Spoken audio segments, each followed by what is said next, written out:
বাঙালির শ্রেষ্ঠ উৎসব দুর্গাপুজো। রাজ্য থেকে দেশ, শহর থেকে গ্রামে সর্বত্রই পালিত হয় মায়ের পুজো। মা যেন এক চিন্ময়ী, হাতে গোনা আর কয়েকটা দিন, তারপরেই বাঙালি মাতবে পুজোর আনন্দে। ঢাকের আওয়াজে জেগে উঠবে সকলে। সেই মতোই হরিণঘাটা রায়বাড়ির পুজোর চলছে শেষ মুহূর্তের প্রস্তুতি।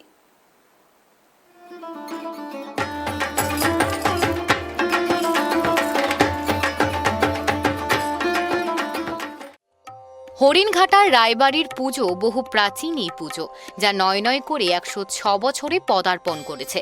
এই পুজোর নিয়মে রয়েছে অনেক প্রাচীন প্রথা। এই পুজোকে ঘিরে রয়েছে অনেক ঐতিহ্য এবং সংস্কৃতির ছোঁয়া। জানা যায় এক সময় বিরিহ যমুনা নদীর পাড়ে গভীর জঙ্গল ছিল বিস্তীর্ণ এলাকা জুড়ে। সেই সময় যজ্ঞেশ্বর রায়ের জমিদারি কর্তৃত্ব ফলাতেন 1326 বঙ্গাব্দ। এই পুজো যজ্ঞেশ্বর রায় নামে একজন শুরু করেছিলেন এই দুর্গাপুজো। এই প্রতিমা এক চালাতে দুর্গা মন্দিরের দালানের পাশেই বেলগাছে বোধন শুরু হওয়ার পর শুরু হতো মায়ের পুজো। কথিত আছে অষ্টমীতে সন্ধি পুজোর সময় বন্দুকের গুলি ওপরে ছুড়ে সন্ধি পুজোর সূচনা হতো। আগে সপ্তমী, অষ্টমী, নবমী 3 দিন ধরে খাওয়ানো হতো গ্রামবাসীদের। সকলেই মাটিতে বসে পাত পেরে খেতেন আরাম করে মায়ের প্রসাদ। যুগের সঙ্গে তাল মিলিয়ে সেই খাওয়ানো আজও চলছে, কিন্তু তা মাটিতে বসিয়ে নয়, টেবিল চেয়ারে বসিয়ে খাওয়ানো হয়। দেখুন, প্রাচীনত্বর একটার সঙ্গে নতুনত্বর যে একটা সুন্দর সমন্বয়, সেটা আমরা বজায় রেখেই চলেছি। প্রাচীনত্বের যে ব্যাপারগুলো আছে সেগুলো আজও আমরা সবাই মিলে বজায় রাখার চেষ্টা করেছি। এখনও আমাদের দেবীর বোধন হয় আমার বাড়ির এই মন্দিরের পাশে বেলতলাতে দেবীর বোধন হয় ষষ্ঠী। ওখান থেকে এলাকার মানুষের এই যেহেতু আমাদের একটা ঐতিহ্যশালী পুজো, এলাকার মানুষের এখানে একটা আলাদা ভক্তি থাকে বা অনেকের মনস্কামনা থাকে। অনেকেই তারা সাকসেস হওয়ার পর বিভিন্ন কিছু দেয় ঠাকুরকে, অনেকে সোনা দিয়েছে। এই সোনা পড়ানো এখানে আমাদের একটা প্রোগ্রাম হয়ে দাঁড়িয়েছে। এটা একটা নতুনত্ব।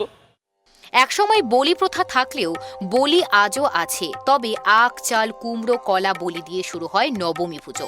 নবমীতে কুমারী পুজো হয়। বাড়ির মহিলারাই পুজোর আয়োজনে হাত লাগাতেন। একত্রে নাড়ু তৈরি থেকে শুরু করে ভোগ রান্না বাড়ির মহিলারাই করে থাকতেন। সারা বছর যে যেখানেই থাকুক না কেন, পুজোর এই 4টে দিন কিন্তু সকলেই আসেন এই রায়বাড়ির দুর্গমণ্ডপে। ষষ্ঠীতেই মাকে গয়না পরানো হয়। যে সমস্ত গয়না গ্রামবাসীরা মানত করেন সেগুলো পরানো হয়। 106 বছর আগের থেকে এই পুজোটা শুরু হয়। আমাদের ঠাকুরদাদার বাবা যজ্ঞেশ্বর রায়ের আমলে আমাদের হরিণঘাটা থানার মধ্যে বিরোহীতে আমাদের জমিদারি পত্তন হয়। এছাড়াও আরও 2-3 জায়গায় আমাদের তৎকালীন জমিদারি ছিল। সেই উদ্দেশ্যে সেইখান থেকে আমাদের এখানে দুর্গাপূজা শুরু হয়। তারপরে কালের পরিবর্তনের সঙ্গে সঙ্গে আস্তে আস্তে বহু লোক খেত এখানে। এখনও লোক খায়। আগে মাটিতে কলার পাতায় বসে লোককে খাওয়ানো হতো। এখন চেয়ার টেবিলে আধুনিক কায়দায় খাওয়ানো হয়। সপ্তমী, অষ্টমী, নবমী 3 দিনই খাওয়ানো হয়। সমগ্র লোকালিটির লোকজন এসে এখানে প্রসাদ গ্রহণ করেন। বংশ পরম্পরায় পারেরাও আজও দুর্গা প্রতিমা গড়ে তোলে। জন্মাষ্টমীর দিন কাঠামো দিয়ে শুরু হয় প্রতিমা গড়ার কাজ, আর দশমীতে মাকে আজও কাঁধে চড়িয়ে যমুনা নদীতে বিসর্জন দেওয়া হয়। আর সেই দশমীতেই বহু গ্রামের মানুষ হাত লাগান একটু ছোঁয়া নিতে মায়ের কাঁধে নিয়ে যাওয়ার সময়। সেই সাবেকি নিষ্ঠার মতে আজও পুজো হয় রায়বাড়িতে। আমি তো ব্যক্তিগতভাবে 1974 সাল থেকে এই প্রতিমা করেছি। তার আগে আমার বাবা করতেন, তার আগে আমার দাদু করেছেন। আমরা বংশ পরাক্রমে রায়বাড়ির ঠাকুর করে আসছি। এবং এই বিশেষত্ব একচালার ঠাকুর।